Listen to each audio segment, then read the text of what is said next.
কর্মের পথে আত্মপূজা। আমরা শুধু তাহারি পানে চাহিয়া থাকি, কণ্ঠ যাহার মুক্ত, কিন্তু নিজের কণ্ঠকে চিররুদ্ধই রাখি। আমরা শুধু অপেক্ষা করি কবে কোন খাদ্যটিকা অথবা চন্দ্রমা আসিয়া এ আমাজামিনীর অন্ধ তামাশা বিদুরিয়া দিবে। কিন্তু সাধনার দিয়া কাঠি দিয়া আত্মজীবনের ইন্ধনে অনল জ্বালাইতে চাহি না। নিজের ক্ষমতা, নিজের শক্তি বিস্মরণের ও পারে রাখিয়া আমরা পরকে পূজা করিতে যাই। মায়া মরীচিকা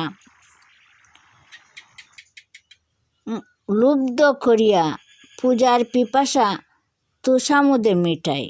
অথচ ভারত আজি যে অর্চনা চায়, উহা পরের অর্চনা নয়, নিজের অর্চনা, আত্মপূজা।